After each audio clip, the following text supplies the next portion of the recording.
Think of your favorite places to visit in Dallas. Wherever you like to go, there's a good chance that some or all of your favorite places have one thing in common. It's really hard to find parking. But here's the thing, it's no coincidence that it's hard to find parking in great places. It begins with a choice. Would you rather have a great place or easy parking? Unfortunately, not everybody in Dallas has the freedom to choose. The Dallas City Planning Commission, or CPC, is considering a proposal that would remove the city's outdated and overly complicated parking requirements.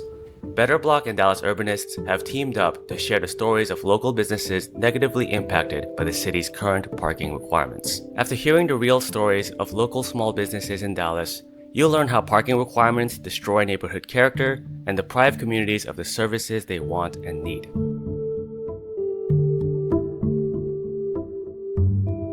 My name is Val Shamark, and I'm the owner of Val's Cheesecakes. I started Val's Cheesecakes 12 years ago to honor my mom. I baked with my mom for 4 years through terminal breast cancer, and every Sunday we baked a cheesecake. So after her passing, I put all these recipes into a business plan and opened a couple of locations. Val opened his shop on Greenville Avenue in 2017. When you find a location, you vet it to be important to revenue. You have the customer base. Geographically, it's the perfect location. It's been very heart-wrenching because my growth has been stopped by 2 parking spaces. City law dictates the type of business that you're allowed to operate based on the number of parking spaces you can provide. So we have 6 parking spaces. Inside measures 800 square foot. With the little parking he has, Val is allowed to use his shop as a general merchandise/food store because it meets the city code requirement of 1 parking space for every 200 square feet of shop space. However,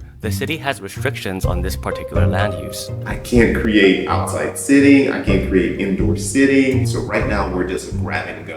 But I've never acted as a grab and go because I just can't chase people away from my shop. Val wanted to operate his corner bakery as a restaurant, which would allow him to serve food and drinks on premise. Unfortunately, the city requires more parking for this land use than Val can possibly provide. So for each 100 square foot, you need 1 parking space. I'm missing 2 parking spaces in order for it to be considered as a sit-down cheesecake spot, restaurant, whatever you want to call it. Val is licensed to sell bottled wine for customers to drink off-premise. However, what if a customer just wants a glass? City code forbids that too. Because I can't get the right liquor license, and the reason I can't get the right liquor license is because I don't have the right certificate of occupancy. The reason I don't have the right certificate of occupancy is because of 2 parking spaces. For 7 years, Val tried everything. He asked neighboring businesses to lease a couple of parking spaces, but they all declined. He asked if bicycle parking could satisfy the city's requirements. The city said no. He applied for an exception from the Board of Adjustments, but he was rejected. Nothing worked. In order for you to grow, you need 2 parking spaces that you can't get. From my perspective, these parking issues are impeding on, let's just call it what it is, on economical growth.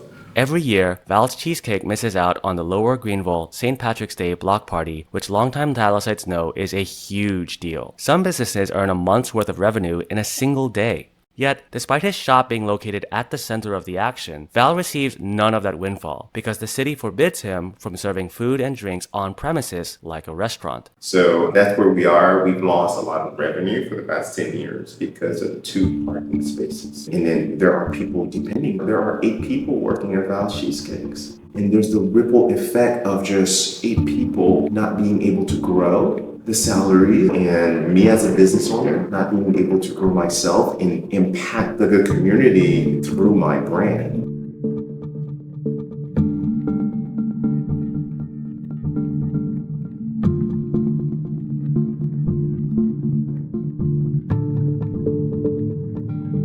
My name is Nam Nguyen. I'm the owner of the Feng Boba Tea store on Los Greenville Avenue. Boba tea is a big fad now. It's getting really popular with the mainstream. A lot of restaurants and other businesses nearby. A lot of young people, a lot of college students. It was a great location for my business, and that's why I chose it. So our story is when we first opened, everything was going fine. We opened till 10 p.m. at night because that area has a lot of businesses that open late. So we fit right in. Our customers don't come in and ask us where do we park because that area already has a lot of other restaurants and businesses that they come to for that area. They usually go to the restaurants, go to Trader Joe's. After they finish their business there, then they come to us for dessert or something to drink on their way back. And then with the advent of DoorDash and Uber Eats, people order online and they just come and pick up and go. And no one's ever complained about it. Things were going really well for a year and a half. And suddenly out of the blue, this guy comes in and he says that, hey, you guys aren't supposed to be open past 7 because you guys don't meet the parking requirements for a restaurant business. I'm like, I have no idea what you're talking about. A couple of weeks later, code compliance came by, and I'm sure he set them off,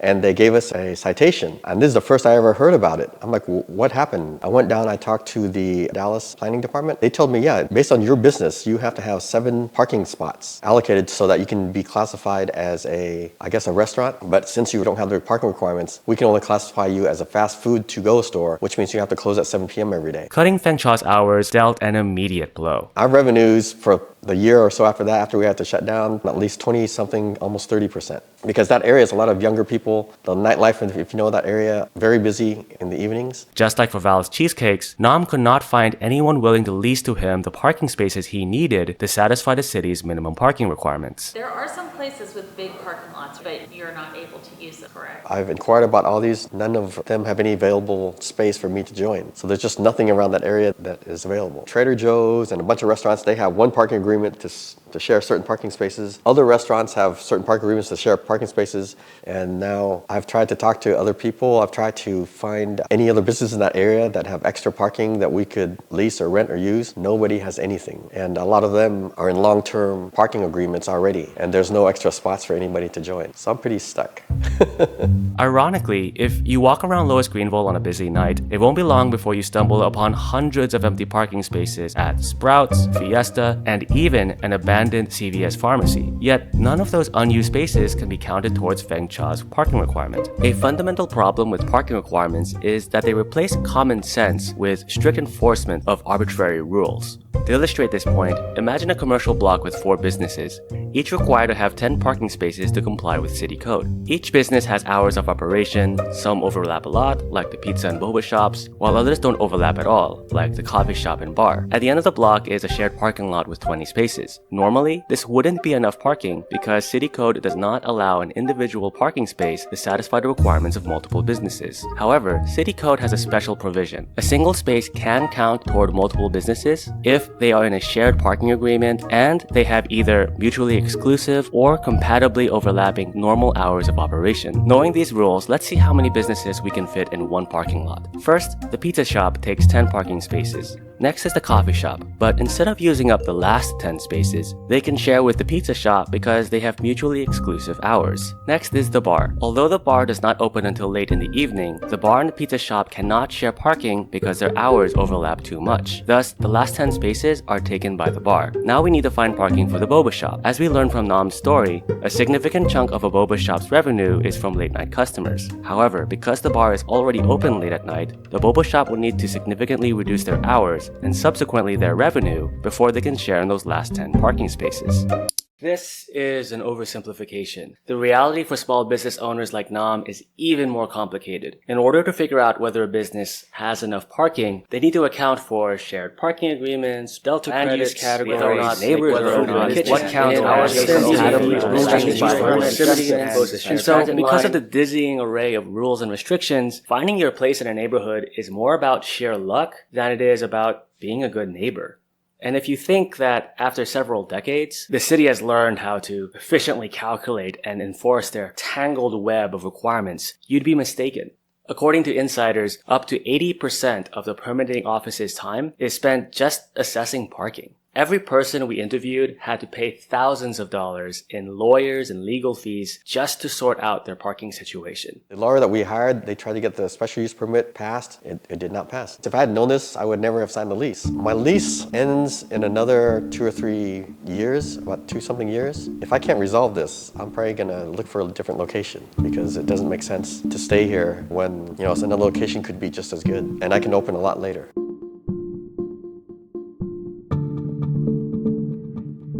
Ashley Kleinert is my name, and I'm with Ruthie's for Good. We're a food truck business and a cafe that will be opening in January. Ruthie's is a food truck business originally, and we do a lot of community work. Part of our program and part of our mission is to give back to the community. So we partner with St. Philip's, and we have been for many, many years. St. Philip's and Dr. Flowers approached me about opening a brick and mortar on Martin Luther King Boulevard in some retail space that they acquired. MLK Boulevard is the main street of the historically black neighborhood of South Dallas. In the first half of the 20th century, South Dallas was a premier streetcar suburb whose cultural and economic importance was on par with Bishop Arts and Lower Greenville. Starting in the 1950s, South Dallas experienced a dramatic decline in vitality due to redlining, disinvestment, and highway construction. In the 1970s, 300 black-owned homes were bulldozed and replaced with parking lots for the state fair. Today, the neighborhood continues to struggle with high crime, low income, and low opportunity. We first started talking to Dr. Flowers pre-COVID, so 2019, and he asked if we would consider opening our first brick and mortar and do it in partnership with him and the community because it is a food desert area. There's just nothing around there for those that live there or work in the area. So we said yes and had no idea what we were saying yes to. So we said yes to the brick and mortar cafe, and really we were focused on how do we operate a cafe, and assumed that parking would be an easier thing to deal with, and that would just naturally go along with opening. Despite receiving approval and funding from the city to build a cafe, Ashley was still burdened by the city to meet their minimum parking requirements. It has been a challenge, to say the least, and it held up construction, permitting. We had no idea how hard this would be. The timeline for this is like multiple years. Ashley learned the hard way that before she can legally open her 3,000 square foot cafe for business, the city demanded that she find 30 unclaimed parking spaces first. And there were not enough parking spaces for that to work out number-wise. An average parking spot covers 350 square feet. Thus, the city is forcing Ashley to cover the earth in 10,500 square feet of asphalt just for parking, 3 times larger than the cafe itself. And so our construction was delayed by months, and that's expense for everyone involved, and then delays progress. There's bureaucracy at the expense of progress. Our project did receive city funding. Why is the city also telling us that we don't have enough parking? It doesn't make sense. Where's the common sense of that? Ashley persevered, and her team found a short-term solution to their parking problem. It got resolved because they allocated all the parking to us, although there is, on this retail block, there will be other businesses. And it's like we're taking the parking right now, and I guess they'll figure it out later. Because the surrounding buildings are vacant, the off-street parking spaces were up for grabs. However, this means when another business moves in next door, they won't be able to count the existing spaces toward their parking requirement. The city will require them to find another source. Their only recourse may be to purchase additional land to put up a parking lot. The average cost to build parking is $5,000 per space. If the new neighbor is similar to Ruthie's Cafe, and the city requires them to also have 30 parking spaces, the neighbor could be on the hook for $150,000. I think the parking requirements are crazy, and it is a huge impact on businesses, especially small businesses. And when you're trying to go into areas that may not be as developed, where there's really a need for business, it's a problem and it hinders things. And then some people may go someplace else, or they may not even open at all. And how disappointing and discouraging is that? What would you say if someone told you, well, just move your location, go to another city? If someone said, why don't you go someplace else? And many people did say that, but the whole heart and soul of our mission is to be at 1632 MLK Boulevard. And we are partnering with St. Philip's School and Community Center. And so we can't go anywhere else. It would have been a lot easier to go someplace else, but this is where we need to be. It is a food desert. There's not a place for community that's nearby. And that was our goal and our mission and our promise.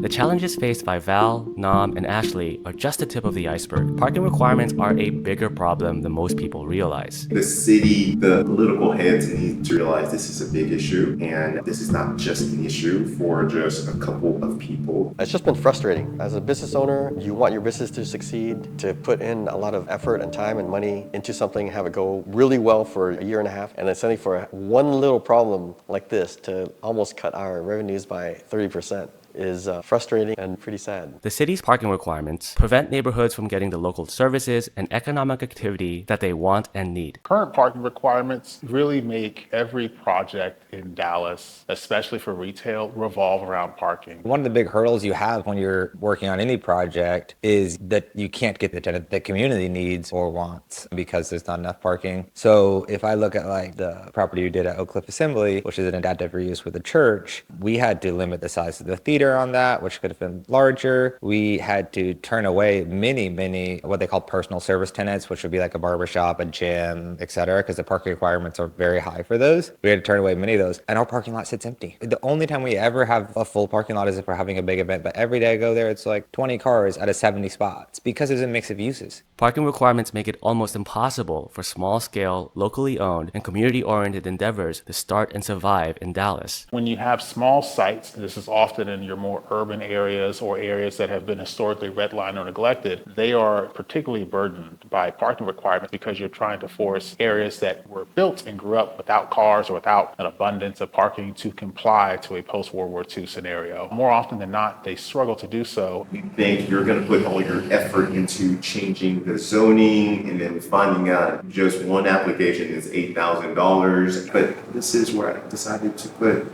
half of my retirement account, and then now I'm just gonna move away because of 2 parking spaces. I'm gonna try my best to get the zoning changed. But the city is so clogged up and it's complicated. An unbelievable amount of time is going into figuring out these parking ratios. Just getting the parking credits on that property took us 6 months. So delayed, not only cost a ton of money, it delayed like bringing resources, and we lost tenants because they don't want to wait the 6 months. Instead of forcing arbitrary and nonsense rules on everyone everywhere, the city should give neighborhoods the freedom to decide for themselves how to solve for parking. The fear is like, oh, if we just eliminated parking requirements, then they're going to build a 400-unit apartment complex next to my house and with no parking, and that's going to be a huge problem. But there's no developer that's going to do that. Their apartment will be empty if they do that because no one will want to live there if there's literally no parking. Keeping that in mind that the developer also needs parking. It's not just a city requirement. But also, if you have a mixed-use property where you have office and apartments, the people aren't there at the same time. There's a lot of room for flexibility and just using common sense on how those uses combine. Our customers don't come in and ask us where do we park because that area already has a lot of other restaurants and businesses that they come to for that area. They don't necessarily come just for us. We're secondary. They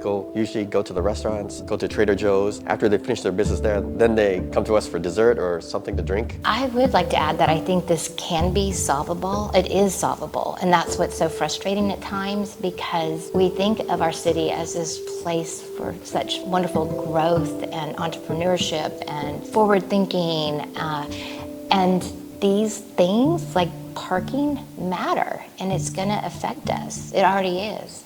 Right now, we have an opportunity to make a very positive, very forward step in enabling our city to grow, to compete, and to serve its communities better. By the time you watch this video, the battle over parking requirements has already begun. The City Planning Commission already had its first public hearing in December, and your next opportunity to speak in support of parking reform is Thursday, January 16th. If you want to be a part of Dallas history by helping transform our city for the better, please email this video to your representative on the City Council. You can find details in the video description. Help spread the word by hitting the like button and sharing this video with your friends and neighbors in Dallas. This issue over parking is a way bigger deal than most people even realize. Even though this video is already pretty long, and by the way, thank you for watching through to the end, this is only the beginning. We'll be posting more explainer videos like this on our YouTube channel and sharing bite-sized clips on social media. So subscribe and follow Dallas Urbanists for more informative content like this.